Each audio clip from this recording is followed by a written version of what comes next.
Halo semuanya, balik lagi di channel kita di Brothers 2125. Apa kabar kalian semuanya? Udah lama nih kita nggak bikin video review ya. Terakhir review itu CBR 150. Nah, sekarang gue kembali lagi mereview motor, tapi kali ini adalah motor gue sendiri. Yang sebenarnya udah pernah di-review juga di video-video awal kita di Brothers 2125. Ada di sini videonya buat yang belum nonton. Itu kita udah review modifannya, cuman setelah berjalan sekian lama udah lumayan banyak nih perubahannya dari di review yang terakhir itu, dan lumayan merubah tampilan banget sih modifnya. Jadi di video ini gue akan nge-review kembali motor gue sesuai dengan perubahannya yang terbaru. Langsung disimak aja videonya, jangan kemana-mana.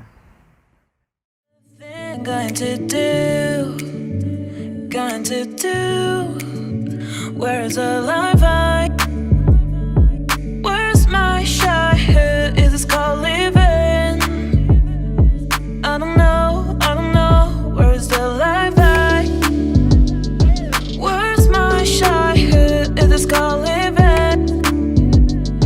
I don't know. I don't wanna grow, just live myself. I don't wanna grow the things I left behind me. I don't wanna grow, just live myself. I don't wanna grow the things I left behind me. Just live behind me. Just live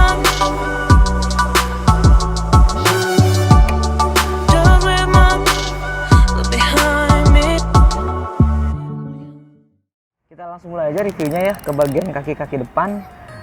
Bisa kalian lihat perubahan yang paling signifikan adalah bagian velgnya.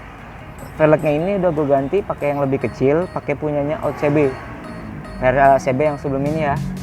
Nah, itu ukuran standarnya adalah 185. Bisa kalian lihat ini langsung kelihatan kecil velgnya.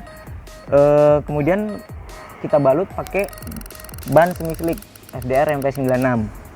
Bisa kalian lihat juga di sini masih ada alur dikit ya, jadi nggak botak-botak amat. Nah, di bagian disk juga udah diganti, nggak standar, tentunya pakainya OCB ya, karena ini velg OCB ukurannya 320. Nah, untuk ke kalipernya juga, karena ini udah bawaan OCB, jadi kita pakaiin lagi bracket di sini, ada bracket customan biar si kalipernya pas nempel ke cakramnya kayak gitu. Nah, selebihnya standar ya, kayak kaliper masih standar, selang remnya masih sama yang lama TDR ya, murmur dan enak, dan paling shock aja yang udah ribonan tapi masih standar. Untuk kaki depan gitu aja. Nah, tapi di sini gue mau ngasih tahu kalau velg ini sebenarnya nggak PNP amat. Tapi nggak susah juga masangnya. Di sini kalian tinggal perlu nambahin bosingan di kedua sisinya. Ini kalian nanti bisa diukur sendiri saat mau coba pakai velg ini. Bannya disenterin aja, kemudian kalian ukur tuh gapnya dari velg ke shocknya ini. Kalau kalian lihat di sini bosingannya ada dua bosingan di sisi kiri dan kanan. Kemudian di asnya ini ada satu ganjelan ring. Nah, itu sebenarnya pinter-pinter kalian dan mekanik kalian masangnya ya. Jadi gimana caranya si velg ini bisa center dan berputar dengan baik sesuai fungsinya. Kayak gitu aja untuk bagian kaki-kaki depan. Mungkin kita langsung pindah ke bagian atas sedikit ya. Kita lanjut ya ke bagian atas ini, bagian kokpit. Tapi sedikit gue mau nambahin nih disclaimer aja, bagian depan sini nih kenapa warna hitam-hitam gini. Bukan buat balap, tapi emang kemarin kebetulan ada acara. Nah, motor ini kita jadiin display, jadi bagian depan sini gue hitemin semua. Dan selebihnya nggak ada perubahan sama sekali, kecuali di bagian sen. Ini bagian sennya udah gue ganti pakai sen yang lebih kecil, sen tempel, jadi nggak kelihatan manjang gitu lagi ya. Ini lebih kecil, dan ini yang warna smoke, jadi lebih kelihatan simple aja gitu kalau dilihat. Ini mereknya nggak ada merek sih kalau nggak salah, gue beli waktu itu, dan ini cukup murah. Ada ya 30.000 lah. kalau nggak salah. Nah sekarang kita langsung ke bagian kokpitnya. Di sini juga nggak terlalu banyak, tapi cukup. Pertama kita lihat di bagian stang ini, stangnya sebenarnya sama yang terakhir RZR, tapi ini udah ganti untuk yang kedua kalinya. Kenapa? Yang pertama itu jatuh pas di sirkuit. Kalian yang belum nonton videonya pas di sirkuit ada di sini. Nah itu bengkok di bagian kanan, jadi gua ganti baru, tapi ya stang RZR juga sih. Kemudian di bagian risernya juga gua ganti, ini lebih pendek dan sebenarnya alasan ganti cuma satu, biar jadi warna hitam aja, nggak ada alasan lain. Tapi ini ukurannya lebih pendek dibanding riser yang gua pakai sebelumnya, mereknya Igawa. Nah kemudian di bagian handle kanan ini gue udah pakai master rem Nissin ya. Seperti kalian tahu ini master rem racing, jadi gue akuin ini enak banget, jauh banget perubahannya dibanding lu pakai master rem yang standar. Nah di sebelahnya di sini juga ada kontak starter ya, ini gue ganti udah nggak standar, ini pakai punyanya Yamaha Saber dan ini ada engine cut off nya, jadi kalau ada apa-apa kita bisa langsung matiin aja. Ke sebelahnya lagi gas spontan pakai YZ, murmur tapi oke banget. Nah di bagian grip juga udah pakainya punyanya Nitex. Nah ini bahannya karet empuk banget, saking empuknya tapi nggak awet, itu yang gue kesel. Ini enak Nitex ini, tapi itu nggak awet. Bisa kalian lihat ini udah mulai aus karet-karetnya. Nah kemudian di stang ini ujungnya udah gue pasang juga teflon. Ini awalnya dipasang kenapa? Karena regulasi di sirkuit Sentul waktu itu harus pakai teflon di bagian stang dan di bagian footstep. Nah waktu itu ada rencana buat turun kedua kalinya bareng anak-anak bengkel 4RS, tapi sampai sekarang nggak jadi, nggak tahu kapan, kayak gitu. Kemudian lanjut ke sebelah kiri ya. Sebelah kiri ini mulai dari yang paling tengahnya di sini ada saklar. Di sini saklar kipas aja, karena kipas radiator itu udah gue bikin manual karena waktu itu sempat rusak otomatisnya, jadi gue bikin manual dan saklarnya ini. Kemudian di sini masih standar, cuman handle koplingnya udah gue ganti pakai punyanya Yamaha R25. Di sini gue ganti kenapa? Karena katanya lebih enak dan handle-nya lebih panjang, jadi buat ditarik-tariknya tuh enak. Tapi nggak tahu kenapa selama gue pemakaian handle R25 ini gue udah 3 kali putus kopling. Gue nggak tahu tuh apakah karena handle, tapi apakah karena hal lainnya itu belum dicek. Tapi secara pemakaian ini enak. Dan udah banyak juga motor-motor CB kayak gini yang pakai handle kopling R25. Jadi ya, kalian coba aja kalau penasaran, tapi ini enak. Mantul. Gitu aja untuk bagian kopling kokpitnya, bagian kokpit motor gua. Kita lanjut ke bagian lainnya aja yuk. Nah sekarang kita lanjut ke bagian belakang ya, langsung gue jelasin mulai dari depan sini. Footstep ini gue masih sama yang lama, yaitu Nui Racing CNC, bahan CNC, yang dimana temen gue komen dulu kenapa footstepnya masih begini. Ini udah di custom sana sini sih sebenarnya. Waktu itu ada yang nanya di IG, bang itu kok bisa gitu, gimana gitu. Nah pertama ini posisinya awalnya kan kalau Nui itu agak datar ya. Nah ini lubang di sini ada yang gue bor, jadi posisinya dia jadi lebih miring, dan ini jadi lebih mundur. Itu tujuannya customnya itu cuma itu aja, jadi posisi dudukan ini jadi lebih mundur. Lubang dudukan aslinya ini ada yang dibor, jadi agak bisa masuk miring gitu. Nah kemudian si stepnya sendiri ini udah gue ganti, jadi udah nggak bawaan si Nui lagi. Ini udah gue ganti yang model-model racing gitu, dan udah kepasang teflonnya. Nah ini custom juga karena nggak masuk ke bawaan si Nui-nya, jadi ditambahin bos-bosan lagi. Sisanya sama aja, tapi ini posisinya udah beda banget dibandingkan dengan Nui bawaannya. Kita lanjut ke bagian penggerak roda belakang. Kita mulai dari gearsetnya ya. Bisa kalian lihat ini gearsetnya juga lebih kecil. Gue pakai ukuran yang lebih kecil 415. Yang dimana standar 428. Gear belakangnya pakai ukuran 45. Kenapa gue pakai 45? Yang dimana standar 46. Itu sebelumnya gue pakai 48. Tapi di bawahnya terlalu capek, ganti gigi terus, napasnya pendek. Jadi gue kecilin dari ukuran standar. Ini dua-duanya masih gue pakai XTR Extreme, tapi yang depan itu ukuran 15, gue masih pakai triple S. Nah, kemudian ke velg, ini masih sama kayak velg depan, OCB punya, warnanya juga sama, Sapporo Ultimate semi iridium, semi chrome. Tapi balik lagi kayak yang gue bilang di awal, pas pengerjaan ini nggak full, nggak rapi banget, jadi ya banyak yang kelupas gitu catnya pas lagi dicuci atau apapun gitu ya. Tapi kalau di ini sih oke banget warnanya, dilihat-lihat. Nah, velg ini juga nggak PNP amat, tapi nggak susah-susah banget. Oke, yang di depan juga dipasang bosing-bosingan di kedua sisinya untuk nyesuaiin ke dudukannya. Kalau di sini kasus gua ada bosingan dan ring-ring, ada di tambal ring-ring lagi. Jadi biar dia nggak oglek, nggak goyang. Jadi gimana caranya kalian biar si ban center dan muter dengan baik.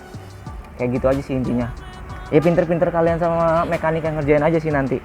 Sebenarnya nggak susah banget, sisanya nggak ada yang diganti sama. Ke sebelah kanannya kaliper standar, cakram standar, nggak ada perubahan yang lain. Kecuali di sini kalian bisa lihat hagernya udah gue copot, udah diganti pakai mika-mikaan. Kemudian shock juga masih standar, jadi ya simple lah dengan ganti velg aja. Iya, tambahan juga tadi kan gue bilang ini nggak ada yang ubahan sama sekali, bener-bener nggak ada ubahan. Kalian cuman akal-akalin pakai bosingan aja gimana bannya biar center. Bisa kalian lihat di sini nabgearnya masih ukuran warna merah, pakai yang kita punya. Jadi kalian cukup beli velgnya aja, udah bisa tinggal pasang. Sama bannya tentunya, bannya beda, ukurannya lebih kecil. Nah, untuk bannya sendiri kita pakai ukuran 120/65, FDR juga FR75 yang bener-bener slick. Dan FYI, ini adalah ban depan yang dulu gue pakai pas main di sirkuit. Ini ban depan di ukuran velg standar gue. Jadi kemarin pas gue ganti velg, gue cuma beli satu ban, yang depan FDR MP96. Yang ban depan yang dulu itu gue pindahin ke belakang. Untuk ukuran depan itu 90/80, gue ulang lagi, di depan 90/80, belakang 120/65. Jadi profilnya akan terlihat seperti ini. Nah, kita lanjut ke bagian mesin. Tapi sebelum kita lanjut ke bagian mesin, gue mau ngasih tahu sedikit sejarah di sini. Ini kenapa customnya terlalu aneh dilihatnya. Ini pertama, custom di lubang sini sama kayak di sebelah kiri tadi, dibikin dia lebih tinggi dan lebih mundur. Di sini dibor lagi buat bisa nyangkutin si dudukan ini. Nah, kemudian ini kenapa ada sambungan begini? Ini patah pas track day tahun lalu, jadi dibikin sambungan. Murah kan, nggak perlu beli lagi. Ini masih sama. Langsung ini kita ke bagian mesin sekarang. No bore up 150 cc. Mulai dari bagian blockhead. Di sini gue udah pakai hampir BRT semua. Mulai dari camnya pakai tipe MP1, pair klep BRT, klepnya BRT, karbon, tapi ukuran masih standar. Nah, kemudian seperti yang kalian tahu, motor ini motor hasil klotok-klotok, jadi nokennya itu udah pakai bos-bosan. Seperti yang gue bikin video di sini, kalian nonton aja gimana ngakalin anti klotok-klotok klep. Nah, kemudian turun ke bawah, sebelum turun, head ini juga udah floating polish. Jadi aliran tuh di dalam itu insya Allah deres. Gitu sih intinya. Kemudian turun ke bagian blok silinder. Seperti yang tadi gue bilang 150 cc, jadi ukuran seher masih standar 5728. Tapi udah pakai BRT dan profilnya dome. Kompresinya ya 12 sekian lah, tapi nggak gede, kecil, nggak nyampe 13. Kemudian ini juga menyambung dari yang klotok-klotok tadi, tensioner udah pakai manual ya. Jadi untuk mesin kurang lebih seperti itu. Nah, penunjangnya seperti kipas radiator di sini, karena gua waktu itu sempat ngeluh motor terlalu panas. Kemarin diakalin dengan kipasnya diganti, kipasnya aja, rotornya enggak, rotornya masih sehat. Jadi kipasnya diganti pakai yang CBR 2,5 RR, itu lebih besar ukurannya. Jadi di sini lebih adem, gimana ya? Pendinginannya tuh lebih efisien karena anginnya kencang dari sini. Kalau kalian di sini tuh kaki kerasa tuh angin-angin dari kipas radiatornya. Nah, kemudian selangnya juga di sini ganti, kiri kanan pakai Samco VND warna kuning. Tapi bagian sini juga tadi ganti nih. Tapi karena ngelipat takut ganggu aliran cairan radiatornya, jadi gua ganti standar lagi. Sudah sih bagian itu. Paling di sini perintilan-perintilan nih selang hawa buat disalurin ke tabung hawa di bawah jok. Nah, pair coupling sendiri juga udah racing ya. BRT juga. Tapi kampasnya itu pakai CLD racing. Jadi ya hampir semua full BRT sih dalamnya kalau bisa dibilang ya, beberapa part aja yang bukan BRT. Kemudian di bagian dalam sini TB-nya, throttle body-nya juga udah diganti pakai BRT lagi, tapi ukurannya adalah 34. Dimana standarnya itu ukuran 30, jadi di sini ukuran TB lebih besar, jadi dia akan ngambil udara lebih banyak lagi. Nah, dari TB ini juga udah disambung pakai velocity stack, jadi dia di situ akan mengumpulkan angin yang banyak sampai masuk ke ruang pembakaran. Tapi untuk injektor sendiri masih standar, karena menurut mekanik yang ngerjain mesin ini, walaupun perubahan udah segini banyaknya, injektor masih belum harus diganti. Jadi ya gue sih sangat alhamdulillah nggak nambah lagi yang harus diganti. Kayak gitu, jadi maksimalin yang lain aja. Kemudian bagian knalpotnya ini gue udah pakai full set WRX ya, tapi belinya nggak full set sih, ecer. Untuk pipanya sendiri gue pakai tipe RS150, diameternya lebih besar dibanding tipe biasa, tipe K. Kemudian untuk silencernya sendiri gue pakai yang tipe GP6 K1, ukuran panjangnya itu 25. Dibilang berisik enggak, dibilang nggak berisik juga enggak. Jadi yang mana tuh? Ya gitu deh. Nanti kalian dengar sendiri suaranya. Ini menurut gue udah cukup, tapi nggak cukup banget, karena kalian tahu sifat manusia selalu tidak pernah puas. Jadi akan ada project lain ke depannya, cuman ditunggu aja. Tapi sampai saat ini perubahan di bagian mesin seperti yang tadi gue jelaskan. Jadi kurang lebih cukup banget buat ngejar-ngejar MX jahat, MX setan kayak punya temen gue. Oke, sekian aja untuk bagian mesin. Seperti biasa sebelum kita ke closing, penutupan, kita cobain dulu denger suaranya kayak apa.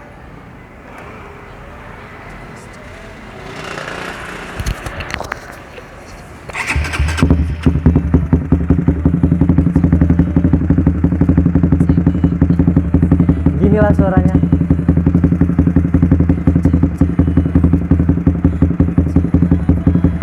Gua gas sedikit ya.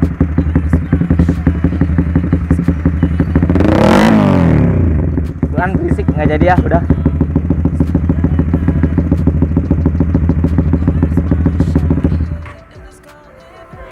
Kalau langsam adem, kalau digas teriak. Gitu aja suaranya. Nah, kurang lebih kayak gitu sih ubahan motor CB Alat Road Race kali ini. Nggak banyak, tapi menurut gue itu udah cukup merubah tampilan dan feeling bahwa motornya tuh udah berubah banget. Jadi ya begini apa adanya. Motor gue CB ala Road Race, anti klotok-klotok. Nah, sebelum gue pamit, gue mau ngasih tahu juga di Bradet sekarang punya tempat nongkrong baru, yaitu namanya Oversize Cafe. Kalian bisa mampir ke sini, cek aja langsung IG-nya @oversizecafe.id dan jangan lupa di follow ya. Di sini kalian bisa ketemu kita, diskusi, ngobrol segala macam sambil ngopi. Enak banget tempatnya. Dan kebetulan juga Oversize Cafe ini bertempatkan langsung di dalam ini nih, DSG, Detailing Shop Garage. Di sini tuh DSG itu tempat detailing mobil yang isinya mobil kece-kece banget. Jadi kalian selain bisa ngopi di sini, bisa ngeliat mobil-mobil kece yang lagi di detailing. Jadi jangan lupa mampir ke Oversize Coffee. Nah, mungkin video kali ini cukup sekian saja. Kalian kalau ketemu motor ini jangan lupa jangan ragu untuk nyapa, tapi jangan ngira gue sombong atau apa, karena memangnya nggak punya klakson, motornya nggak punya klakson, jadi paling gue geber balesnya ya. Jangan baper gitu. Oke, gue tutup aja. Gue Bro Denny Sogi, CB Ala Ala Tropres, pamit undur diri. Bye.